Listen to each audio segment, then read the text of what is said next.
So, good morning, everyone. Thank you for making it to the parallel session on water, climate, and communities generating impact evidence for climate solutions in vulnerable contexts. I very much appreciate all of those in attendance because I realize it's the last day and the last set of parallel sessions. So you all must be the really motivated ones to come and listen to us. And we promise to try to make it as interesting and as useful and as engaging as possible.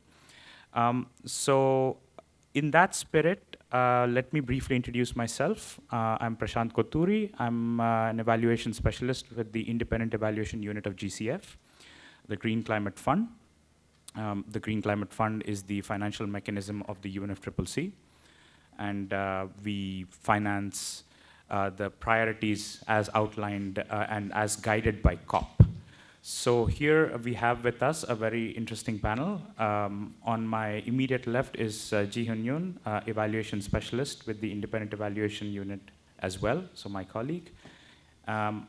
Beside her is Andreas Reumann, the head of Independent Evaluation Unit of the Green Climate Fund. And lastly, we have Dr. Cristiano Rossignoli. He leads the impact evaluation work at WorldFish, which is a part of the CGIAR consortium. So without further ado, let me just give you a brief layout of the format we're going to follow. We will first have, we talk about evidence in vulnerable contexts. But first, we want to do a zoom in, and then we will zoom out a bit more. What do I mean by that? So first, we'll be looking at how much evidence exists globally when it comes to water, because that's something that we do as IEU of GCF. We have undertaken evidence gap maps. So we'll understand what kind of evidence exists in the first place before we go into seeing what, going further in depth into the evidence that we have in vulnerable contexts. And then we will look at two cases of impact evaluations done in one particular context. In this case, we've chosen Bangladesh, because there are some very interesting peculiarities that you see come out of what impact evaluations can and cannot measure, or are able to measure better or not able to measure better. So, and then we'll open up the floor for discussions with a few pointers. So thank you very much. And then without further ado, Jeehyun, you have the floor. Oh, and we'll keep the entire presentation flow to 30 minutes, so we'll have a lot of time to discuss among ourselves. Thank you.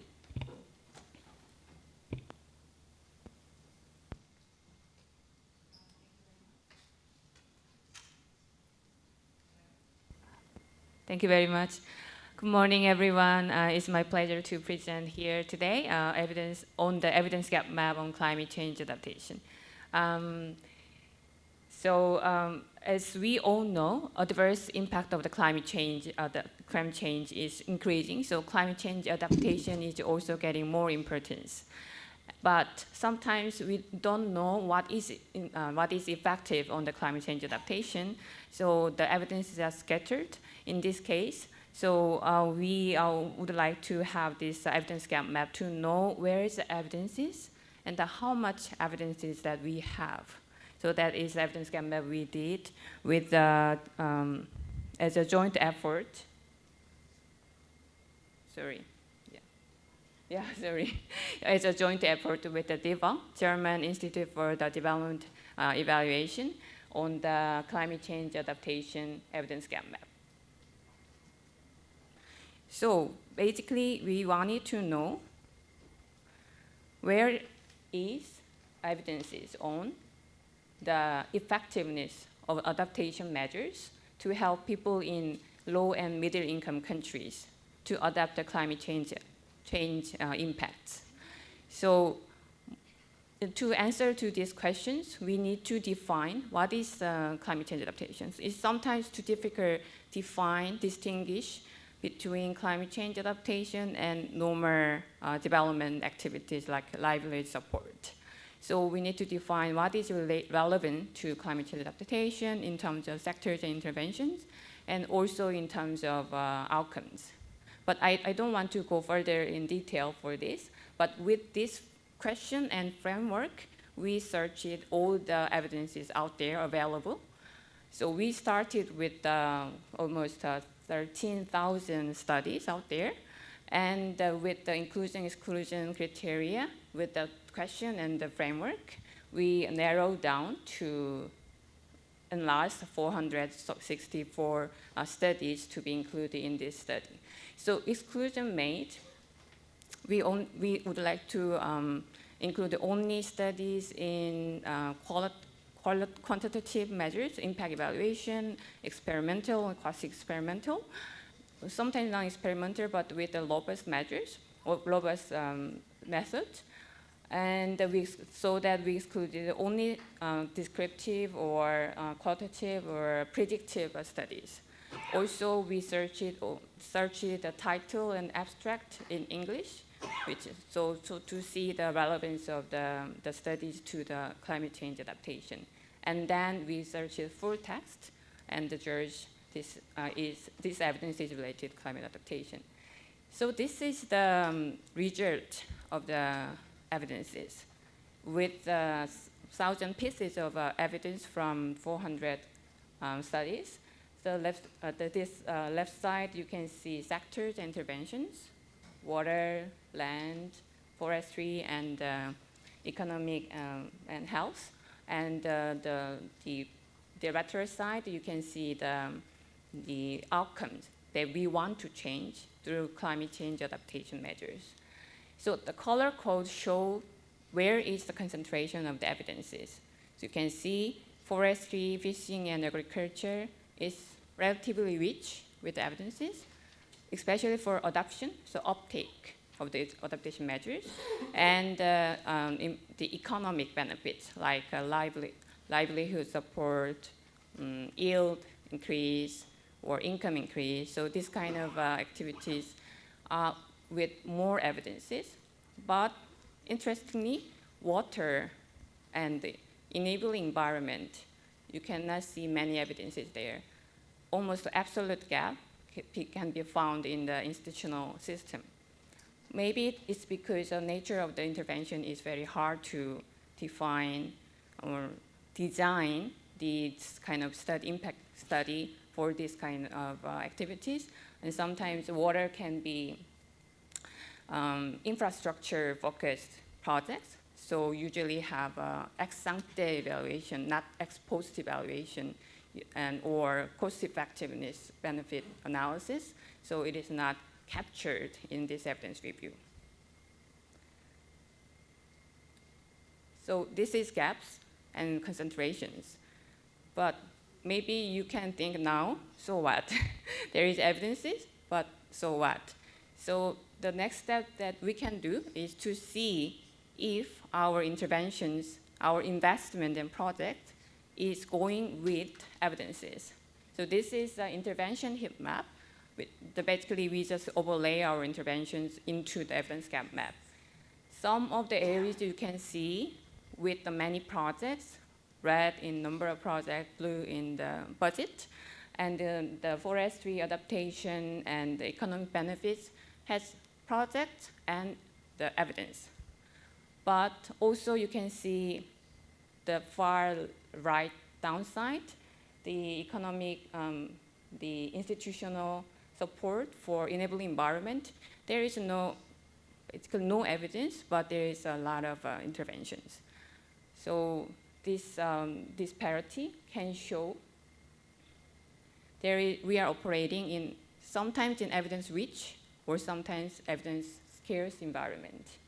So, but I want to note that this is not meaning this intervention is not effective or not working.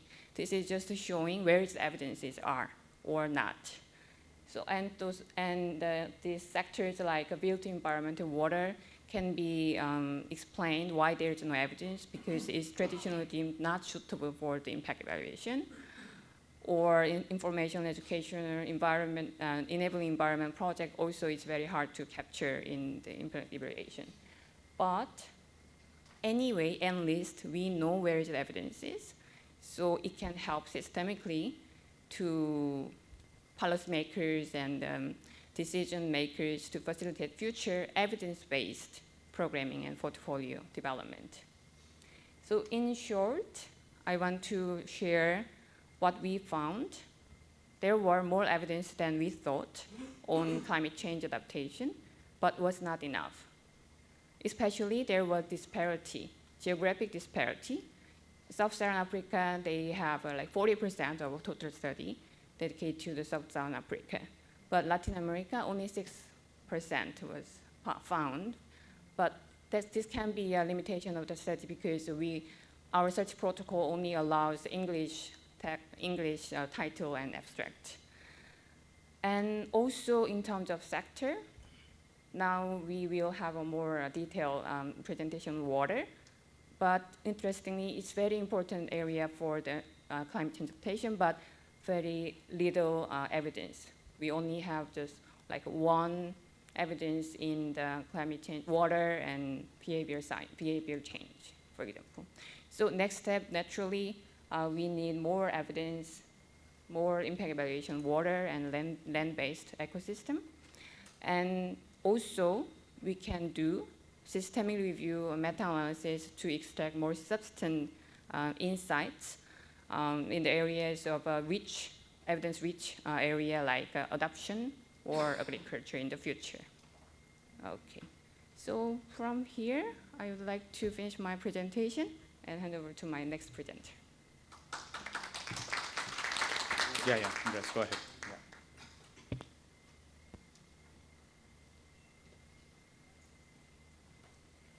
Walk a lot. Good morning, everyone.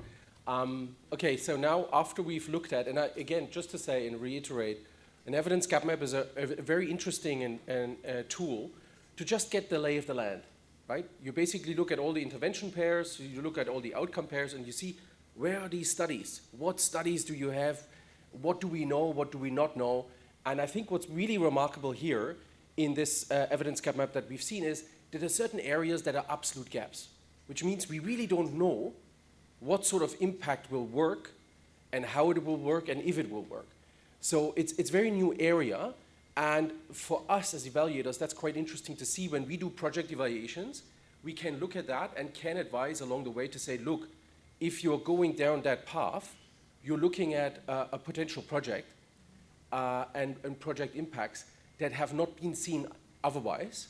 And there might be some further thinking that's needed. So again, an excellent presentation to kick us off.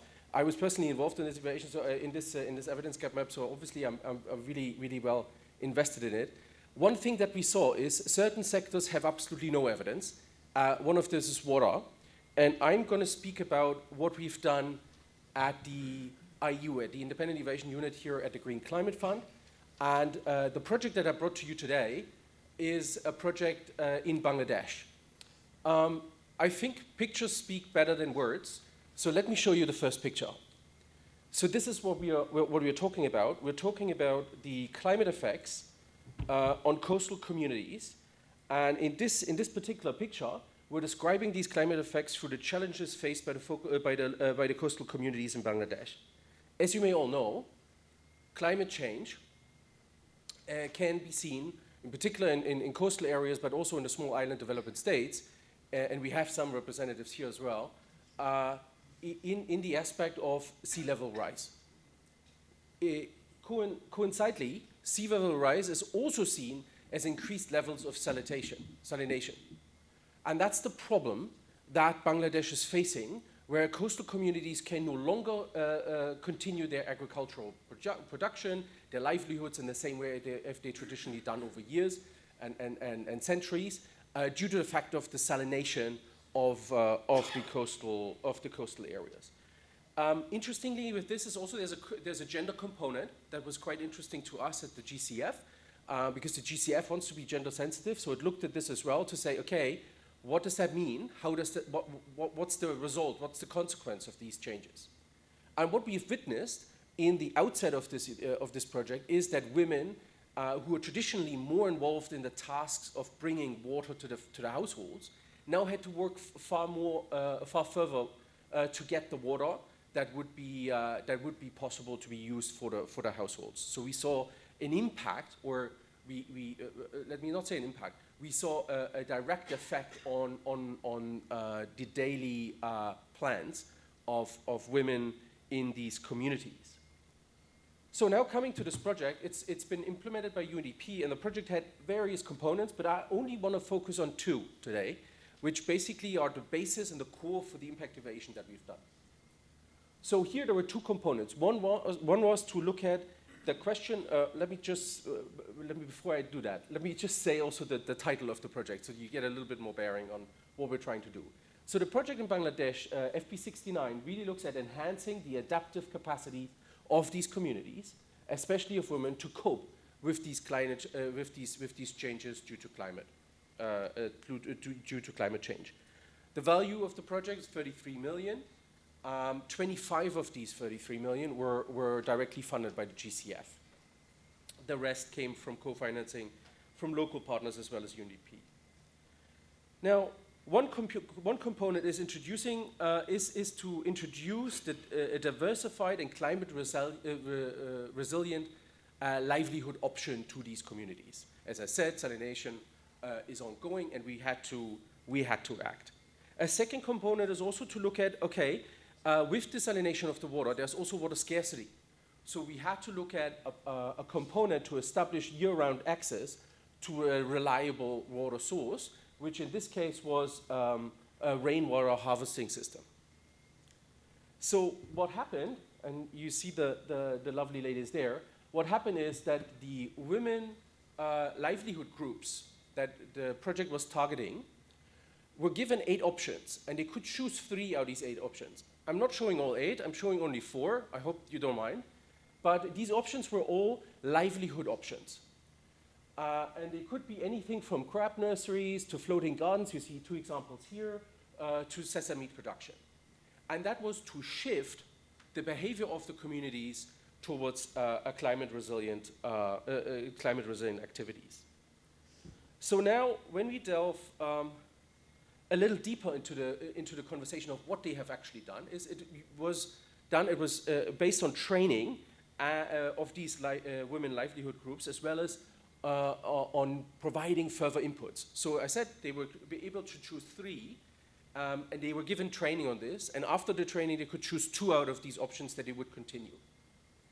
And that is due to the fact that there would also be a provision of additional inputs of resources for these communities, including cash transfers as well, leasing of land, and anything around the production cycle.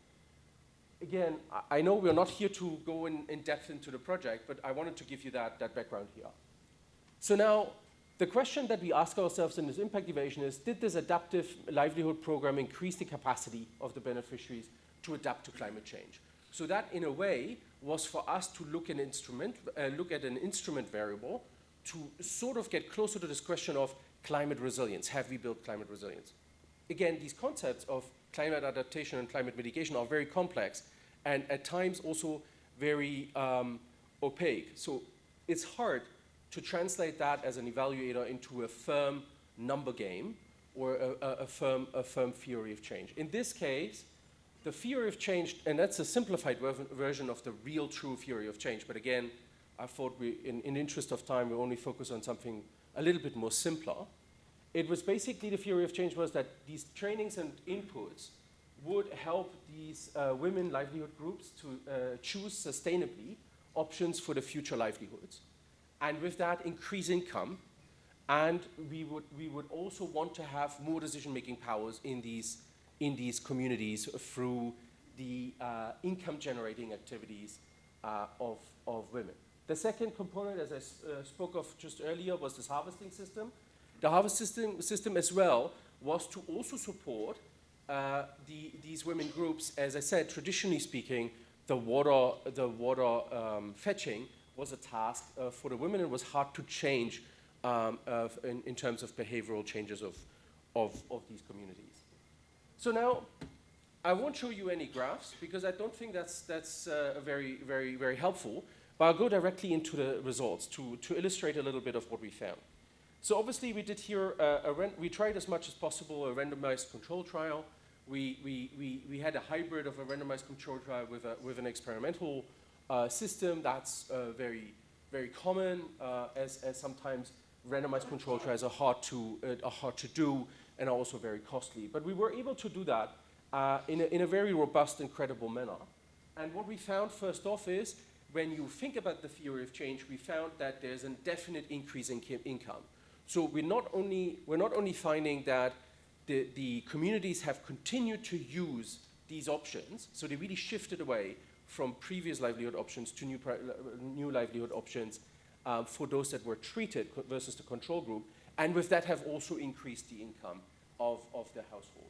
Here, in terms of taka, 14,000 taka in Bangladesh, roughly $160, $170, just to give you a little bit of context there, which meant about a 43% increase in income. So that's good, right?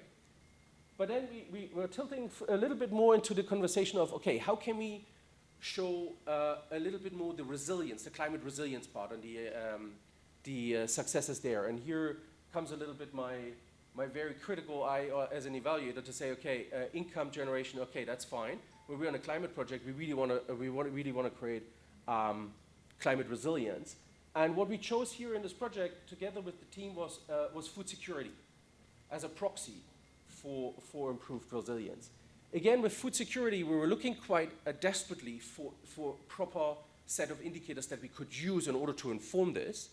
Unfortunately, I may say unfortunately, colleagues of my team may differ in their opinion, but I would say unfortunately, we're only able to consistently come up with the food consumption scores as an instrument variable for food security.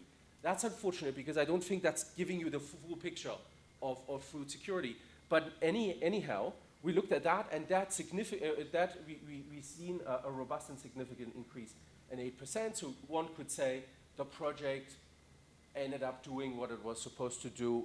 It was supposed to build more resilient communities in that. Another point that I come to in a second, or I also wanted to mention here, is what we felt along the way. There was a lot of learning along the way, because the impact evaluation was not an ex post evaluation. It was a continuous engagement with the communities from the first moment to the very last moment.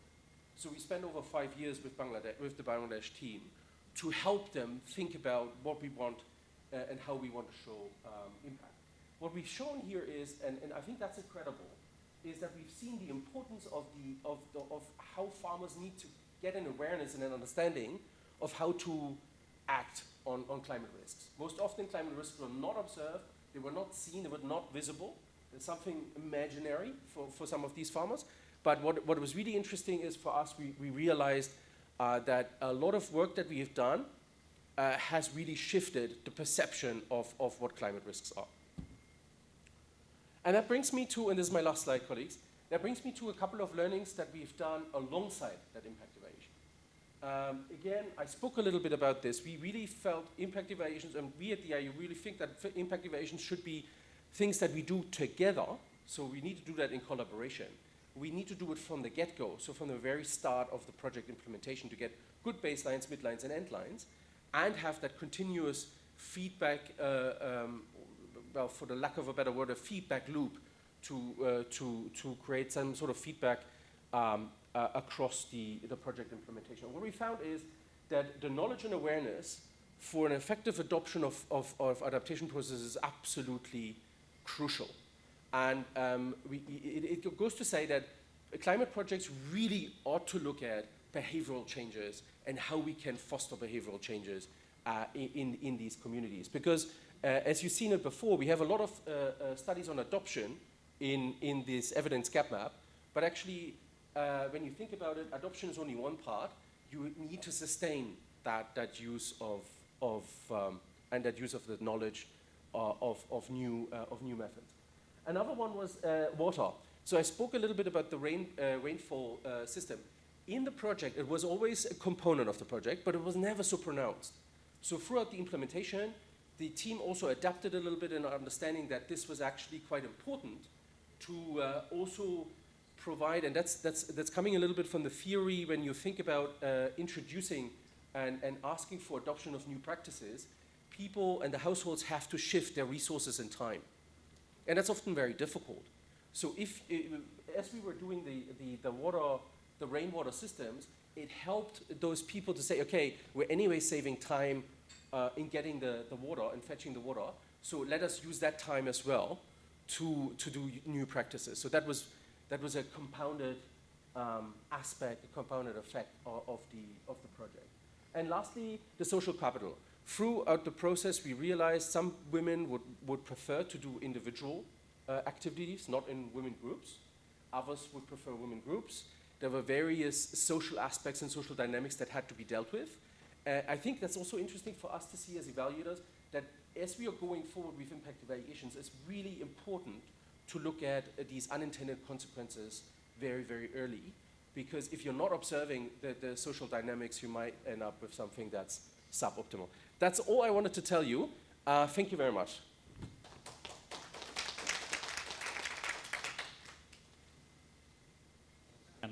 Yeah. So Cristiano will be presenting the work done with WorldFish. So.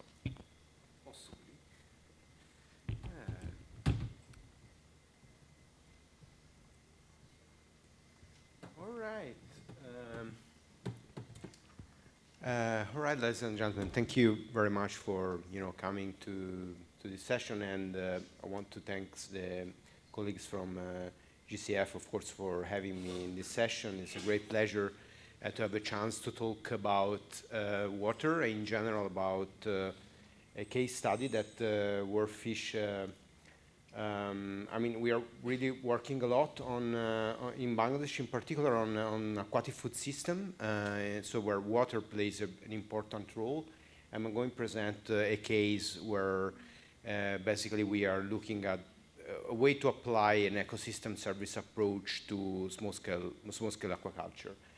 In general, I think I want to highlight the very important role in relation to what our colleague was mentioning before about the evidence. So, it's pretty recent that aquatic food are getting under the light. So aquatic food systems are now seen as a generator of multiple benefits for a society, including environmental, economic, and social. I think Andreas mentioned in part about it, and particularly in places where they are really playing an important role for diet. So, one of the reasons why there is a lack of evidence around water and in general about aquatic food system is because it's in a way coming late compared to agricultural sector in general. So the attention, if you see the blue transformation work that is happening and is very much under the light at the moment, is really something that we are discussing currently. So there is a lot of work to do to get clarity around that area. And I'm glad, to have a privileged position to observe this happening. And yeah, so as I was saying, aquatic foods played an important role, particularly in certain areas like in Bangladesh, where there is a lot of demand for aquatic foods, but there is also an important production. Not only Bangladesh is the 5th country producing more aquaculture products in the world, but 4.3 million households are involved in a way in aquaculture activities. We are speaking about a lot of people. And most of these people, they are involved in aquaculture at a very small scale level. They have a backyard pond, so basically a pond behind the house. And most of the time, they are producing their own food, especially women, through that kind of small pond. The household usually has other livelihoods activities, including much larger ponds that are usually managed by men, but women are usually excluded by the possibility to support that kind of aquaculture. So in WorldFish and with our colleagues, with a group of women, we decided to co-develop an idea together with them that is basically using those backyard ponds and do something that is like an improved kind of system, food production system in that backyard pond with a very simple kind of arrangement. There are, very, I would say, environmentally friendly, low cost, and absolutely possibly generating important outcomes in terms of food, income, and of course, gender empowerment. So this is the ecopond concept, but in a nutshell, what we want to achieve through this ecopond work. So we want to improve the use of the backyard pond. So we call ecopond because it's very, as I said, environmentally friendly, not only social. To generate an improvement in fish harvest, so basically people that have more fish, the most fish species diversity. Why is important species diversity? Because each species of fish comes with a nutritional value.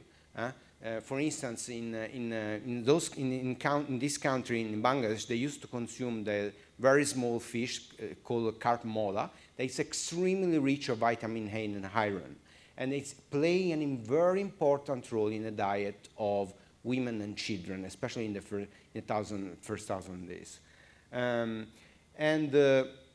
So we believe that this increase in fish harvest especially will lead to an increase in fish consumption, a decrease in the expenses because of the improved management, an improvement in income because they have more fish to sell, and finally, and better, the possibility to buy more food diverse items, and that also will lead to an improvement in food consumption score. I agree with Andreas. It's not an exhaustive kind of indicators. It's true, but it's probably the best we could do at that time.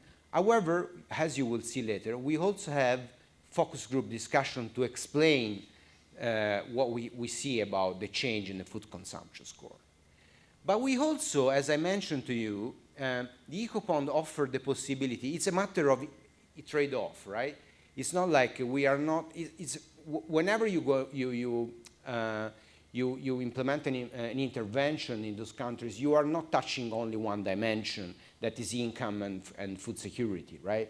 You are also as a lot of dimension in terms also of social benefit. In this case, women empowerment, intra-household dynamics. So we believe that the system will basically help to change, to have a change in women's role in the decision makings and in control over resources. The reason why I'm presenting this case is also because it's not worked well as we believed.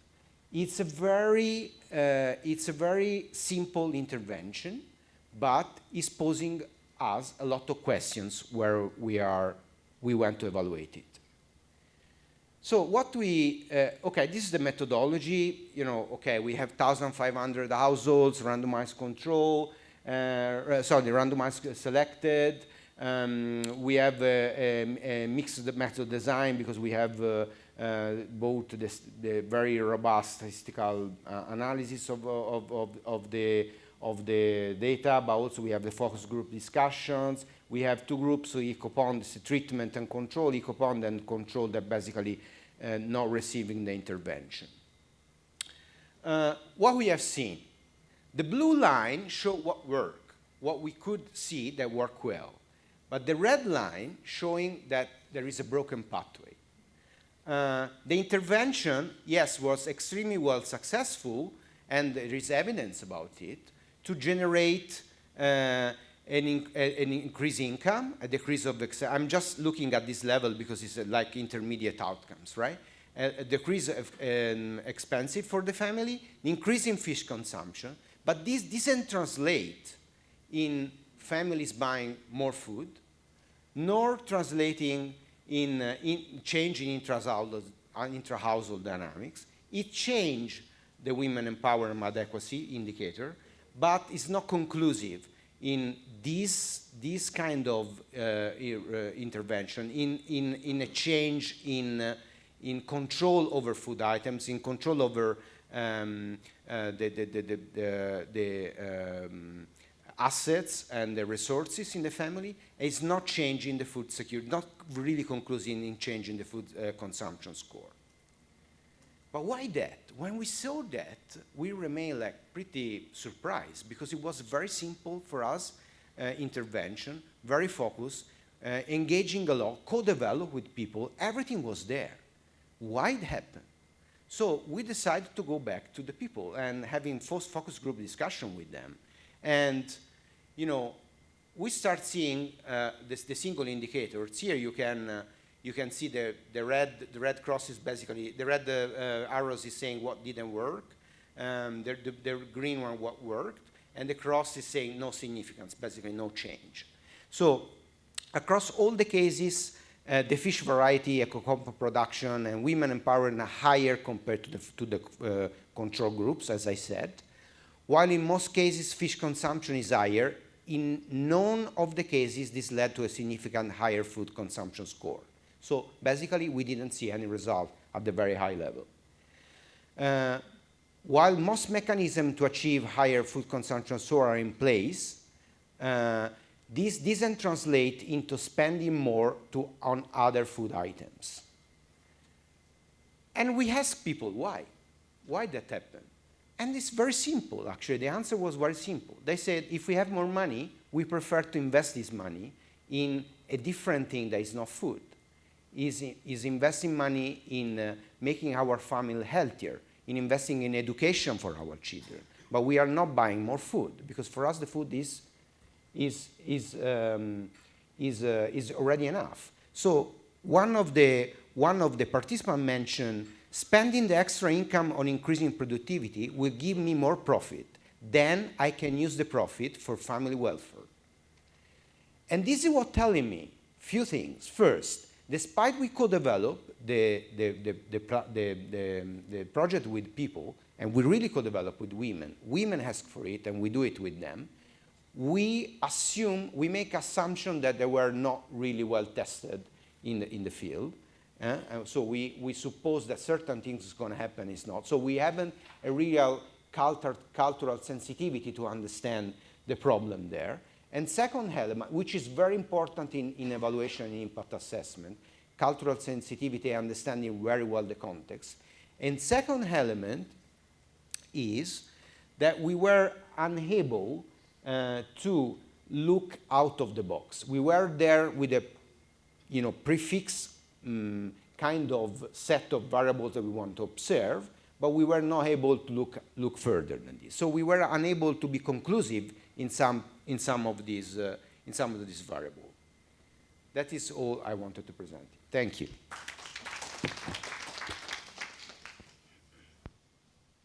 So thanks a lot, Cristiano. As promised, well, we are slightly above 30-minute mark with the presentations, but that still leaves us about 50 minutes. I have an initial, there's so many questions to ask, but I'll just ask one question each to the panelists and then hand over the floor to the audience to then take it from there. So please take this time to digest the content and have your questions ready. We'll certainly come to you.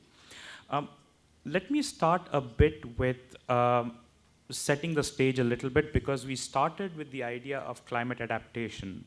Then we went to climate resilience, and then we went to the water and aquaculture related dimensions of adaptation. And then we came to interesting points on measuring decision making and empowerment at the household level, both the presentations made by Cristiano and Andreas. So there were some interesting nuances there. So let me follow that very order of thought process. Jeehyun, in your presentation, you mentioned about measuring the outcomes of climate adaptation, and you highlighted a few dimensions. Could you elaborate a bit more on that, on what should be the outcomes of a climate adaptation project? Thank you. It's very interesting and very difficult question, I think. What is climate adaptation targets? So it's a climate resilience, to increase climate resilience. So what is climate resilience? As you can see, the food consumption score is kind of proxy. We cannot say climate resilience is the one-way or linear process. Sometimes we need to think this like a cyclical process, and sometimes it's like happening simultaneously. But we understand and list this 4 outcome areas can represent the climate change adaptation outcome. The first, there is skills and knowledge is how to adapt climate change. So this to be uptaked. So adoption is the first phase. So you need to adapt, but in the meantime, there is a climate shocks, stressors, the events, extreme climate events, so you need to moderate that harmful impact of these stressors. And the main is capacity to adapt the climate change. So it's usually economic or socio-economic and behavioral change, incomes. So this all kind of capacities need to be enhanced. And lastly, but it's very, very important, but it's very hard to measure, is enabling environment. You know, socio-economic, environmental, especially institutional system to support and sustain this capacity. So this 4 is kind of a proxy to show where is the outcome of the climate change adaptation. Thank you. Let me pick up, Andreas, let me come to you and pick up where Jeehyun left, because Jeehyun spoke about climate resilience, but alongside a few other things. So maybe let me dig a bit more deep. GCF is the largest climate finance fund, dedicated climate finance fund in the world. IEU has the responsibility to evaluate how GCF is doing on its mandate, and which also means that it is looking at closely at measuring and evaluating, the dimensions of climate resilience. Can you elaborate a bit more on how IEU evaluates climate resilience specifically, and picking on what you had already presented?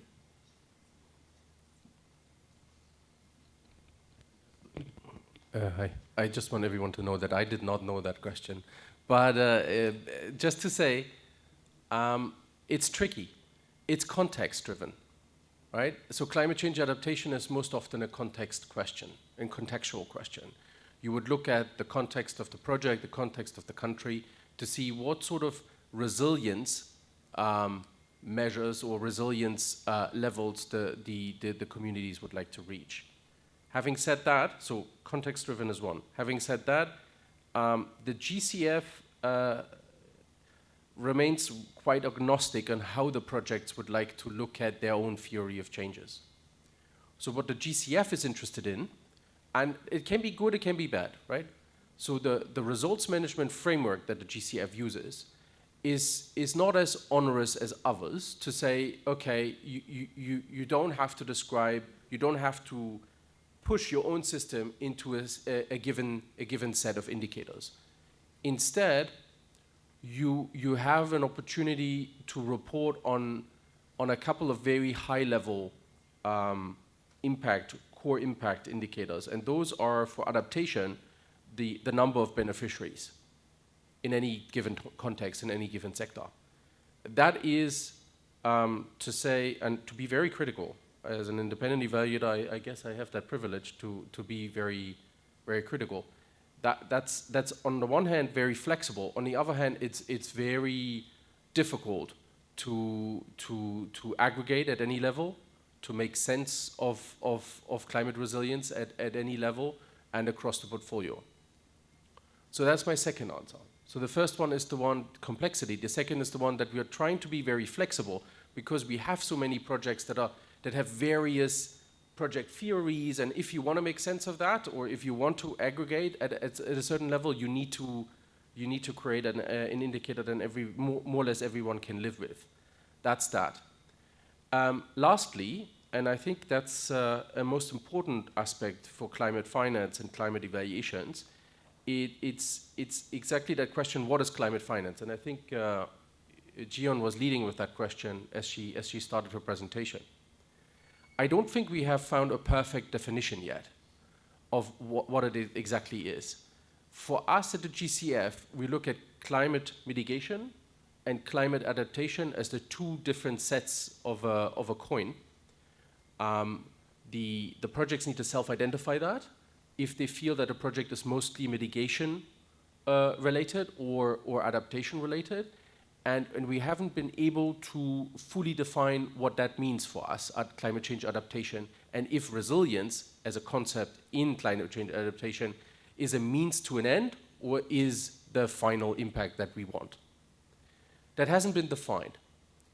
Now, you've seen the presentation, and sorry, that's just an addition to that third comment. You've seen in this presentation from Jeehyun how we have tried to make sense of it in building an evidence gap map, because essentially that map is two-dimensional, so you have to have a linear process, right?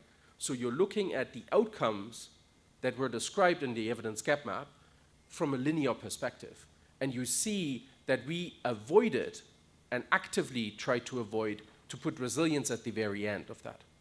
What we said is it's about the enabling environments as well. So what you see in that evidence gap maps, it's going actually in a direction of there's a couple of ingredients that need to be satisfied in order to have an adapted, a climate resilient project or outcome or impact.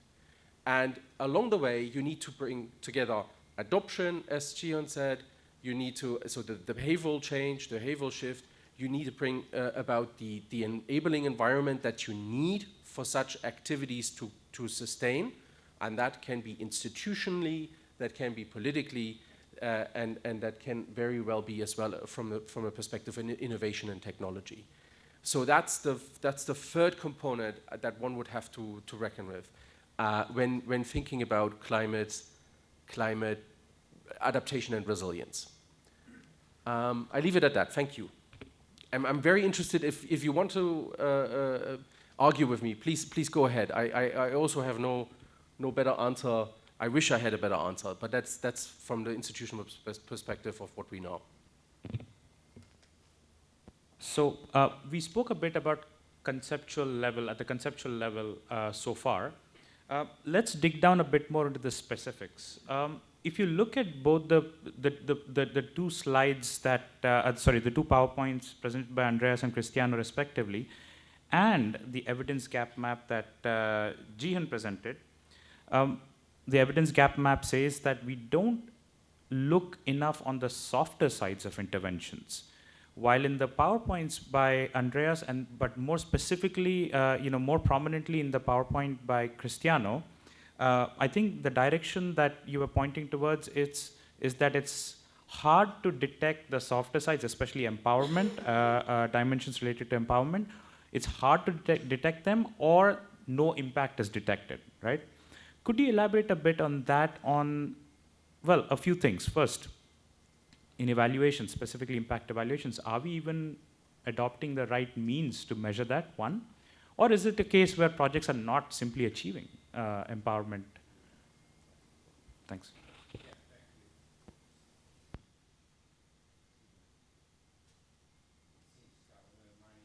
Microphone is kaput. Don't want to answer, that's it. Yeah, exactly. No, it's a very good question. Thank you, Prashant. I think it requires a little bit of elaboration. But let's say first, I think you make reference to the tool we are using to explore it. Empowerment in general, behavioral change. I think the tool we use it was women in empowerment in agricultural. So we use that kind of tool because it's widely used and is accepted, and so we try to use that one, but I think it requires a lot of work to be implemented, and also the people that are going in the field to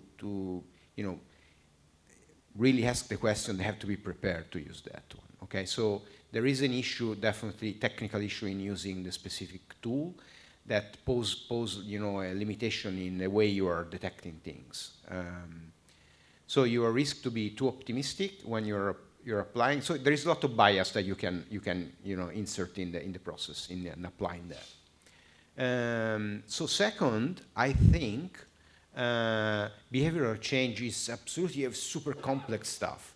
It's not sure you can achieve it. First of all, in a short time, because while you can change production and increase the income of people in a relatively short time, changing a behavior that is there since a long time requires much more efforts. And so in my opinion, also I think the capacity of seeing the science of change is important. So sometimes you don't see, you cannot really measure a larger change in the behavior, but you can see already in some case that things are going to be moving in a positive direction. Finally, I think there is another element, and is the unintended consequences. When you are going to operate in such a context where you expect a change in the behavior within household, intra-households, dynamics and such, you are going to touch on something that you have to manage carefully, because you don't know exactly what this can generate. So it's also sometimes we have to be patient and keeping working and accept the fact that we are not achieving what we're supposed to achieve immediately. I think in our current work, where we are dictating a little bit by implementation, we are always in this terrible cycle of, hey, we have the next project to implement, we don't have time to reflect and adapt. I think this part, reflect and adapt, is fundamental to understand why this exact element doesn't work as we expect. Over. I think you ended on a very interesting note. You said reflect and adapt. I will, when we come to the second round of questions, I have so many other questions, but I think we'll open the floor to the audience.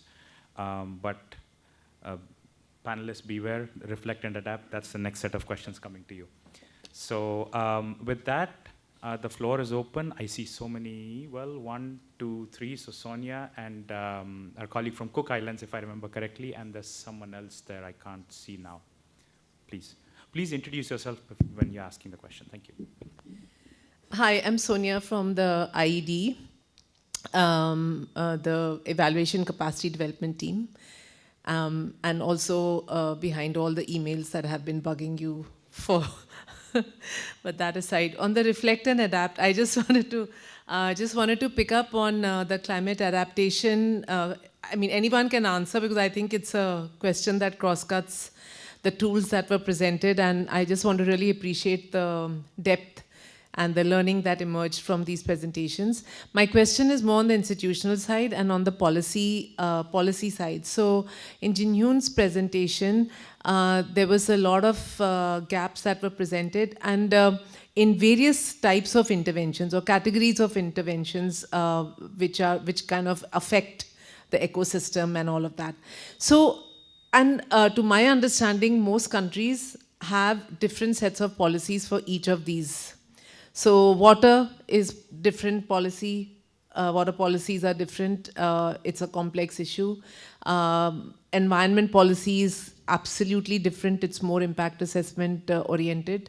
It does not really reflect on, it's more compliance oriented in most countries, the regulations. So where we are talking of climate adaptation, it's kind of like in the nexus of all of these. So I'm just wondering, and now we have a criteria for evaluation on policy coherence that's driven by DAC. So I'm just wondering, in that cross-cutting element that you presented in the evidence gap, and also Cristiano's presentation on adaptation of behavior changes, how are you looking at the policy coherence aspect, and is the criteria on policy coherence going to help in looking at, because to me, my understanding, climate adaptation is a mix of policies, and only then it will be effective. So I'll stop there. Thanks, Prashant. Maybe we can take 1 or 2 questions more, and then we'll hand it over to the panelists. Do you want to go ahead, please? Kia ora and good morning. My name is Leah Raymond. I'm here from the Cook Islands government, and As I think we've all heard throughout the conference, we're a small country in the South Pacific. My question is around some of the advice you might have for us.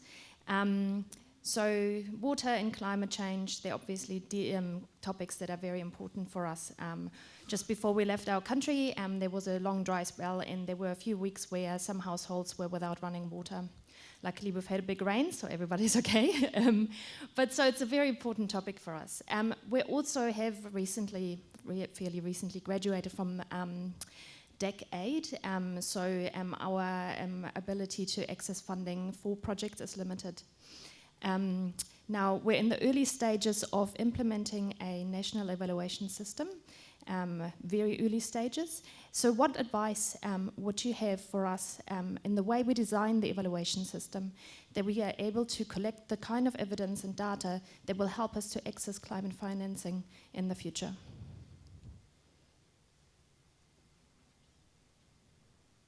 Thank you, thanks a lot. I saw there was a third hand, but if it's not there, then we can throw the questions to the panelists. Sure, please, yeah.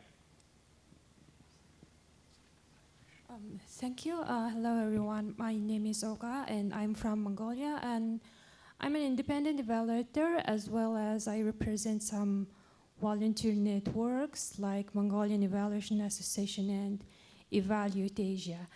And here my question is on behalf of independent evaluation work. So in Mongolia, we, in terms of water sector, we also have some difficulties, like some of the areas in the urban, even in the urban areas, the residents are not get connected to the water and collect water from the kiosks, etc.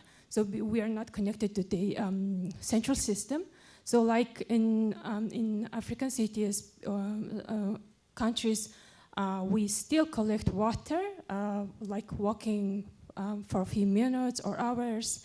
But the difference is, in Mongolia, usually it is considered as male's job or boys. Yeah.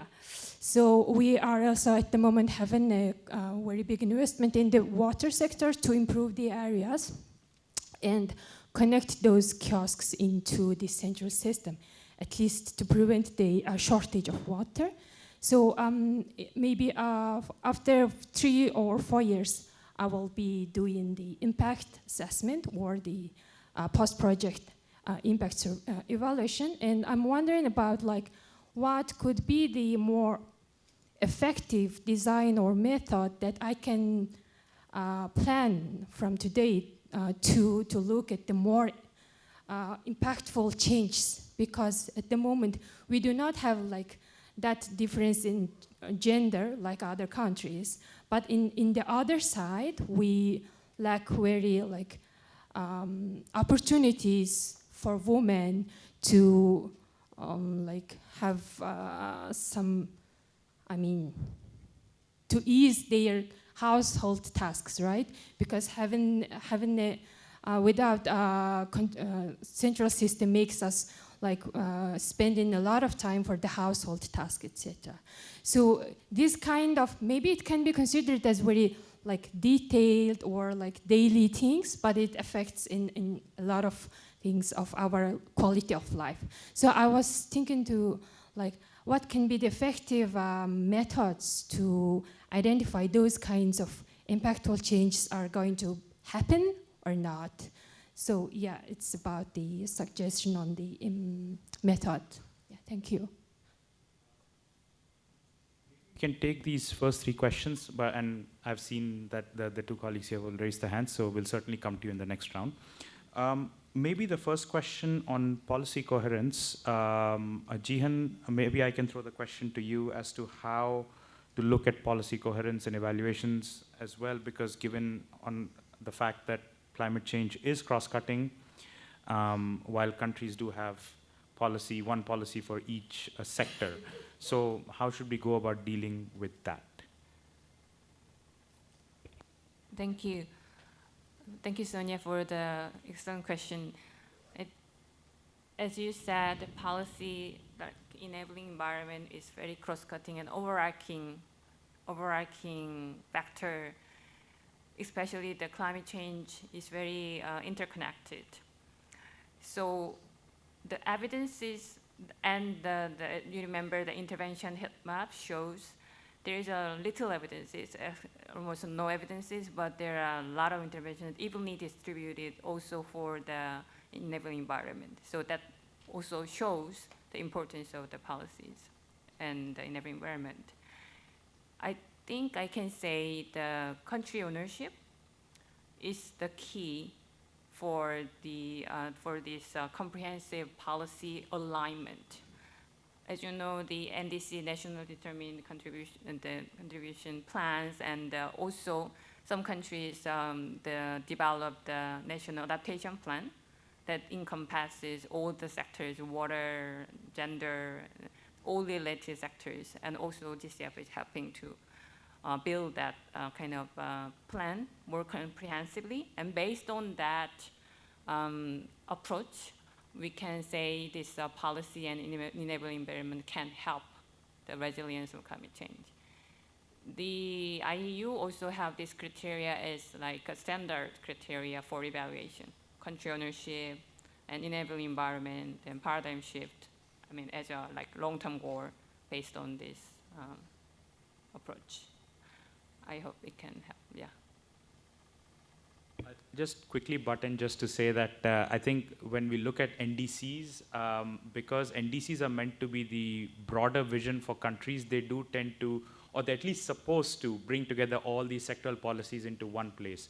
So it's either usually NDCs and then which flows into sectoral policies, or vice versa. Sometimes NDCs just become a collection of sectoral policies. So either ways, when you look at NDCs, that alone gives you so many times an idea of what the internal policy coherence is, and then we are able to design questions to either appreciate the policy coherence or deal with it in the course of an evaluation as well.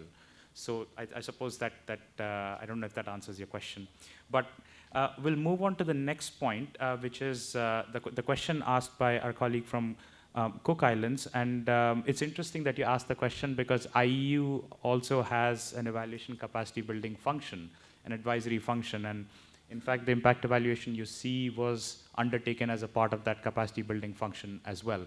So Andreas, please correct me if I'm wrong, basically how to design an evaluation, how to design evaluations to better assess climate outcomes, and then as a result, then also access in the future increased climate finance.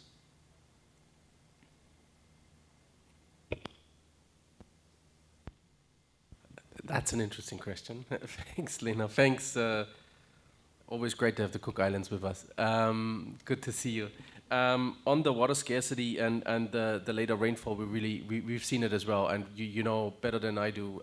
We've got a couple of locals in the staff at the GCF, and we've been hearing about the Cook Islands front, left, and center, and also other small island developing states in the Pacific. Look. One thing that we've said early on, and I'm sorry, I'm coming to your question very, very soon, but just on what Lena said with the ideas of putting together an own evaluation system, national evaluation system, I think that's an interesting conversation to be had. For the longest time, the IEU has advocated for a larger use or more upfront use of national systems to help coordination. I don't want to say complementarity and coherence because people use that term very often and it gets misplaced. But what we recognize is we don't necessarily need to reinvent the wheels. We should also be using local systems that are available. And to have a setup of such a system is a huge advantage for evaluators for sure.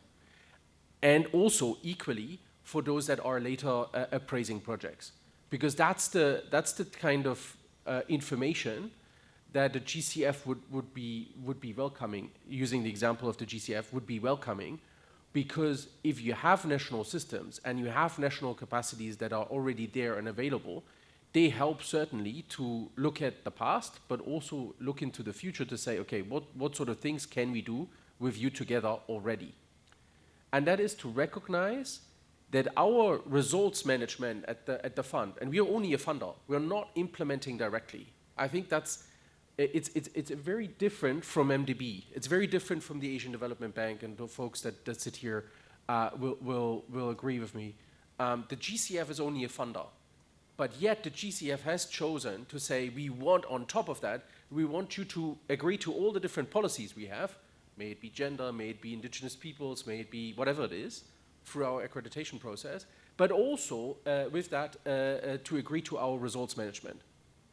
Now, when you come to this and you want to think about results, it's obviously very, very tricky, because you're actually doing the results with the actual implementers, the country partners, and those that are helping you from the accredited entities, from those that are implementing the projects.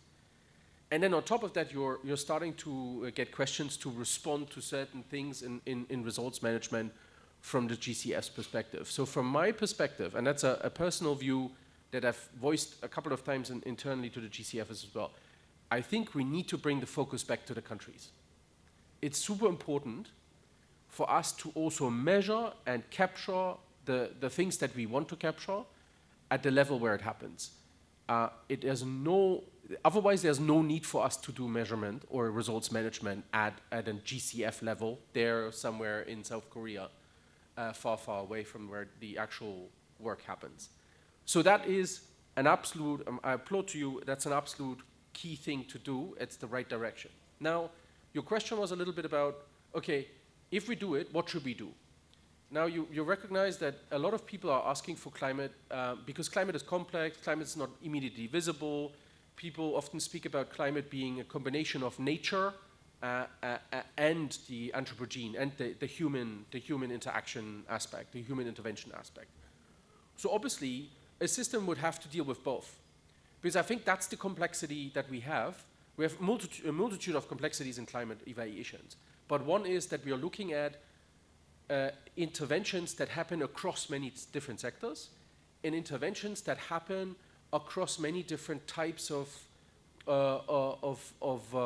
impacts, both the natural, the environmental, the natural, the biodiversity aspects, as well as the aspects in the social and the economic corner for the human side of things. And I think that a system should reckon with this. It's not good enough to only do development type of data. It needs to be more. I think there's been plenty of talk about this week, where we talked about how to use AI, how to use GIS, how to think about these things. I think that's a conversation to be had with the national system. That data will be important. And then on top of that, of course, for projects with the GCF is asking for a clear climate rationale. So to have data that shows that there are vulnerable groups and vulnerable regions in an already vulnerable country can only add and help in that direction. So that's to your question, what sort of data? Now to Prajan's question, what should we be thinking about? From me, and I've presented that impact evaluation, and I said it, I can't say it enough. I think it's based on collaboration from the beginning. You can't do impact evaluations only coming in at the very end of the project.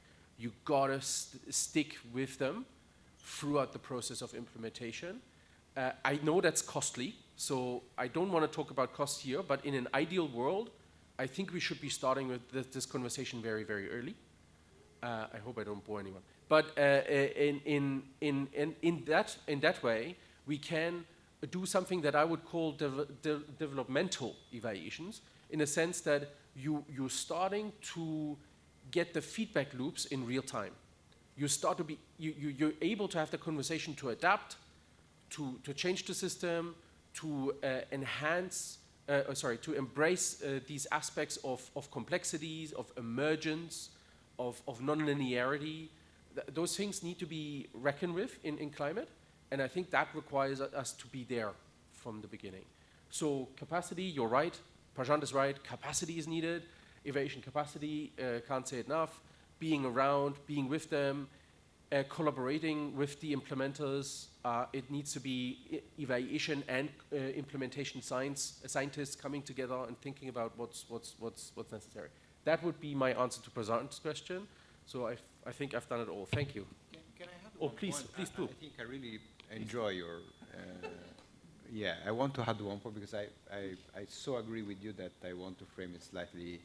Also, I think when we are looking at building an evaluation system, in this case you are referring about climate change, right?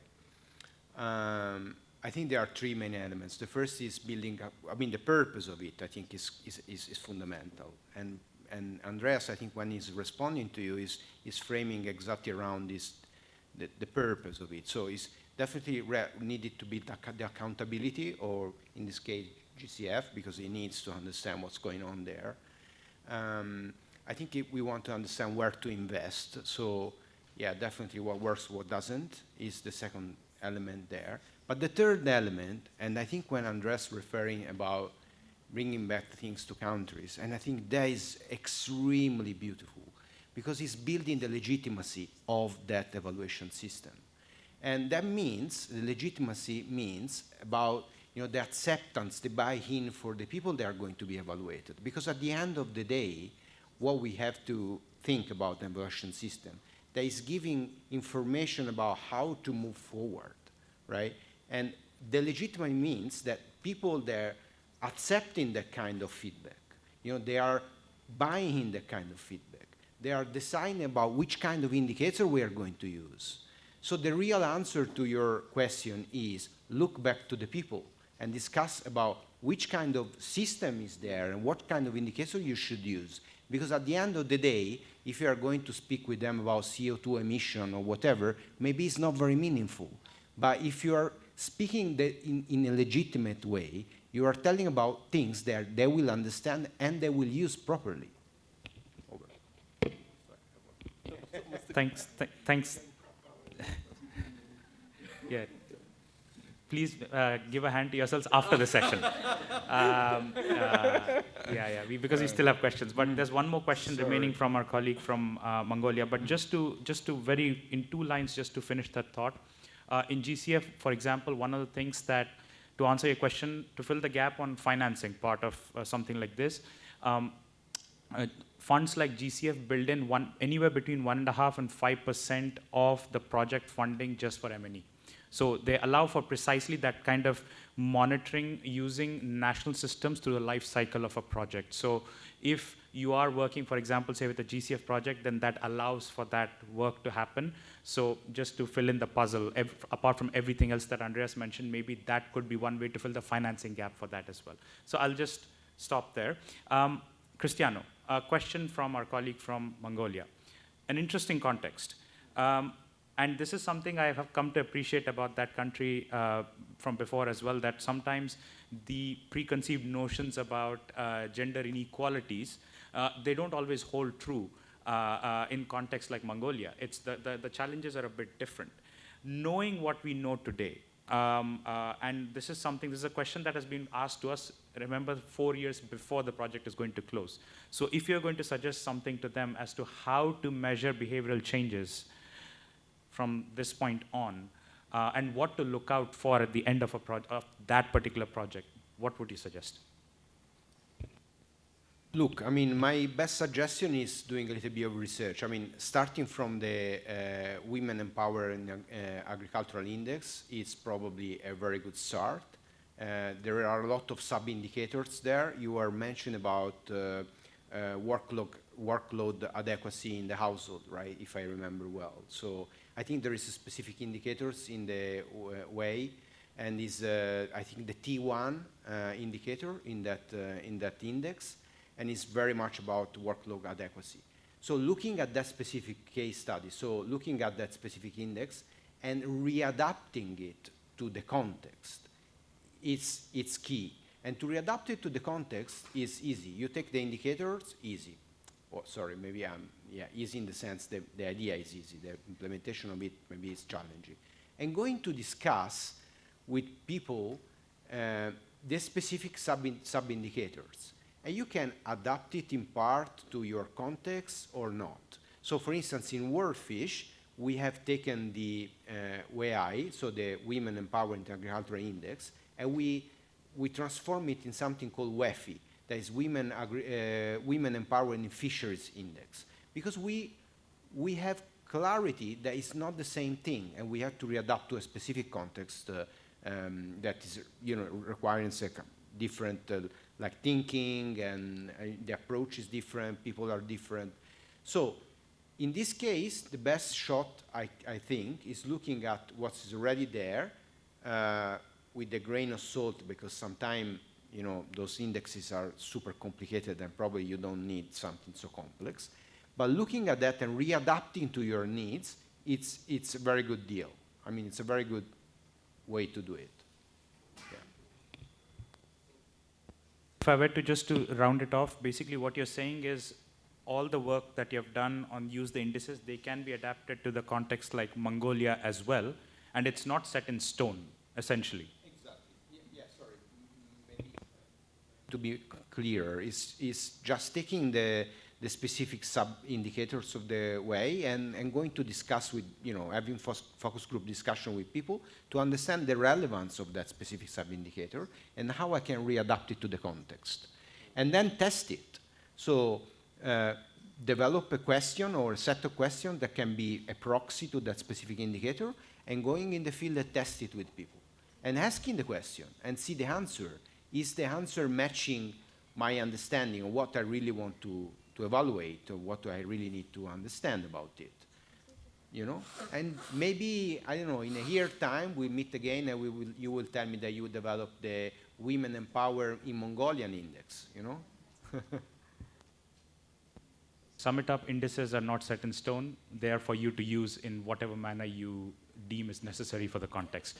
We had two more hands from here, there, and then yes, you. Please introduce yourself before when you ask the question. Thank you. Yes, Niazi, Auditor General from the Republic of Maldives. Given the climate vulnerabilities from the SIDS perspective and our environmental issues, the audit office, we have started various performance and compliance audits on climate change thematic areas like shore protection, protected areas, and even water. And we have few projects from GCF as well. Given our direct reporting relationship to the Parliament, and since our reports are also made to the public, I was wondering what's the GCF's policy or approach to working with the Supreme Audit institutions to enhance the environmental or spending on climate accountability. Thank you. Thank you. Would you like to, then we can take the questions together. Hi, my name is Sohini. I'm from CLEAR South Asia and JPAL South Asia. So I'm here. So I have a couple of questions. I think one is more clarificatory to Cristiano. So because you mentioned about health and educational outcomes in your study, so did you also look at gender disaggregated data on those fronts, and did you measure that so that you can say a little bit more on that front, considering your study did have a gender component to it? And I think I have a broader question. So considering both the studies have been conducted in Bangladesh, so in terms of how GCF is also having conversations with the government directly, I mean, thinking more around evidence to policy side of things, yeah. That second question, the feedback, yeah, okay. I think the second question, we take it first, which is, I think, Cristiano, I think the first JPAL question from our colleague from JPAL on health and education, whether there was just gender disaggregation or not. Yeah. I mean, not in the specific case, because we didn't look at that much, because we didn't expect it to look at it. I mean, we have the social demographic information as we always do in all the project, because it's useful. but we didn't look specifically at that dimension. We have other projects where we are also looking at that element. And I think it's a very good question because I think you point out the complexity of it. I mean, they are really, really, really, I mean, when we are looking at those kind of intervention where we think to change the behavior of people, we have to look really long and including those kind of aspects. So it's definitely something that we keep in consideration, but not in the specific case. Over.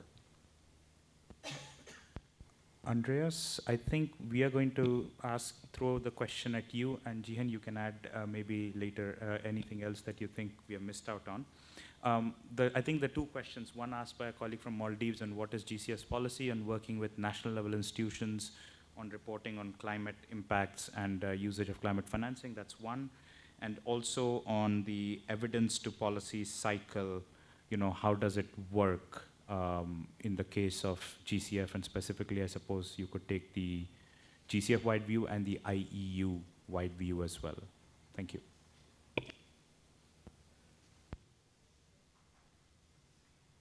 Okay, thank you. Sorry, my voice is almost gone. I might take the one on the conversation that you raised around evidence to policy. From the GCF's perspective, I would wish that we're a learning organization, right? It's in our governance instrument, the Bible, the Holy Bible of the organization, so to speak, or any other holy book.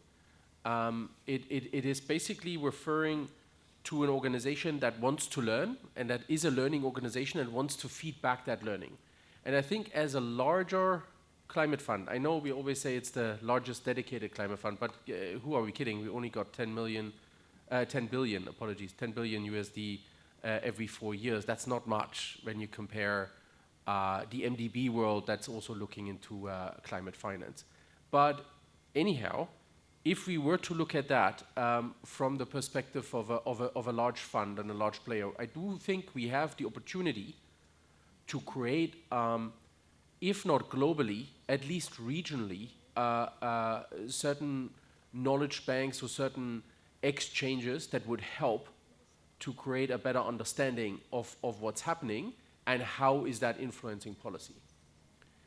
In several examples, and that's only anecdotal evidence, I've seen in country case studies, when visiting countries, that sometimes feedback has come from the internal processes, has sometimes come from the conversation of the project development processes, but it's not sufficient.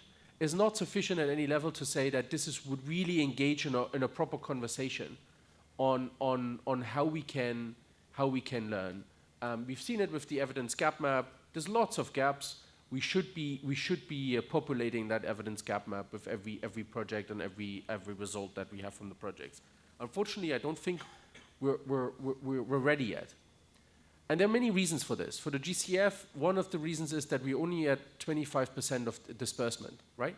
Committed funds, we have largely committed most funds. We are now in a new cycle. We're committing funds as we go along. We just had passed a board meeting with over $1 billion committed.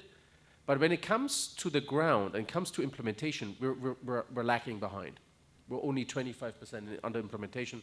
So to be honest, I would not expect the GCF to be able to communicate impacts properly or lessons learned properly for the foreseeable future. And sorry to be so critical, but that's how it is. That's the nature of the game.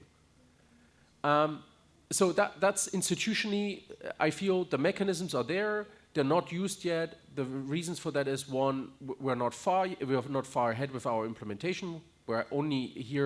We've only been in existence for a little over 10 years, operationally in existence. So we can't show that type of information yet. We do have the opportunity, but it's a missed opportunity. We're not using it. That's the institutional front. Now, from the perspective of the IEU itself, look, we are pushing ahead, right? We went in 2018. I joined the fund. We were just the unit was initiated in 2017. In 2018, we looked at the projects and we said, okay, so what's the benchmark? Against what are we benchmarking? And that's how these evidence gap maps came about. because we recognized there is little knowledge about it, so we can't even say, is the project, the right project in the right context for the right thing, or should we have done something else to yield the same results? Here we are in conversations. We are in conversations with those national evaluation networks. We're in conversations with you here. We're trying to disseminate as much as possible. I hope there is some sort of community of practice that's forming around climate evaluations. I haven't seen it yet. We're really hoping that that will materialize soon, because I think it's an opportunity that's out there. And from our perspective, we are using certainly our learnings to inform decision making at the board, because that's our mandate. So from that perspective, we do help the policies at the fund, the investment policies, to reflect some of these crucial findings. At country level, again, if there was more communities, then if there was a proper community of practice, then probably yes. But we're doing it actively, but we're not there yet either. Unfortunately, that's the response that I have to give you. The other question came from my colleague here from the Maldives. Thank you very much. I can't see you right now. There you are. Thank you very much. Look, it brings on an interesting question on how we reflect on what we've learned from the countries. Again, I think the fund enters in these conversations with country programs at a country level. And I think that would be probably the best moment to look at those audits that you thought about. We recognize that the country programs, so that's the programs of what we envision from a country perspective, what we envision for a certain period in terms of climate action and climate interventions. And then the fund would look at that as a guiding star to say, can we help you fund some of these things? Unfortunately, these conversations lacking. They have certain issues. One is that initially the conversation around climate programs or country programs from a country perspective ended up being a long list of needs, because we do have them, and the Maldives sure has them. And then we were not able to go one step further to say, okay, what are we learning already, and how can we build that in? So the fund has taken an active step to say we go away from these programs and now call them investment plans, to be a little bit more intentional in our conversations, to say, okay, this is all the needs that we have, probably informed by the NDCs. We also have the conversation of what are you thinking of tackling in a certain period of time, and then you have the conversation with the GCF of what the GCF is ready to support. And in that last conversation, it would also ask of what have you found already to work or not work. That's the type of conversation that GCF is launching now, this year, with the climate investment plans, they call them. I think that we recognize that was a missing link, and that's the response to that. That's a very institutional response. Please recognize I'm only the independent evaluator, so I see it from an independent perspective, a critical perspective, but yet an informed perspective. We have yet to see if this works. Tricky question. Thanks. Fortunately, we are out of time, but that doesn't prevent all of you from catching on to the individual panelists and speaking to them after this session. We are out of time, but please give me just 30 seconds to summarize what has been a session which has gone in many different directions, yet interconnected. Water is a very crucial part of climate adaptation interventions, an area where a lot has been done, but little evidence exists. Especially, it's hard to measure the softer sides of water-related interventions. And those include dimensions of empowerment, dimensions of enabling environment, two dimensions which are very, very critical in climate adaptation interventions, but especially in water-related interventions.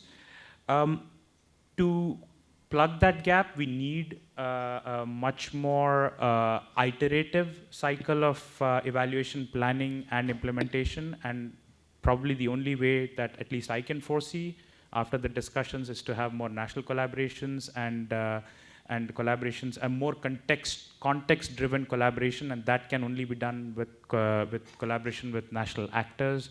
And we have those, from our colleague from Maldives, for example, highlighted, and then also from Cook Islands. We have work going on in that direction, and they have a better appreciation for how to construct theories, which are program theories, which are more grounded. So certainly that's something that should be looked at. And once we do that, hopefully, we will be able to close better the cycle from evidence to policy, as highlighted by our colleague from 3IE. Is that JPAL? Sorry. So we'll hopefully be able to better close the cycle from with those kinds of collaborations, especially in water where the evidence so far has been missing. I hope I've done justice to what has been a very rich discussion, and thank you very much to everyone for coming here today on the last day of the session of the conference, and we very much appreciate your inputs and insights, and feel free to catch on to the panelists after the session. Thank you.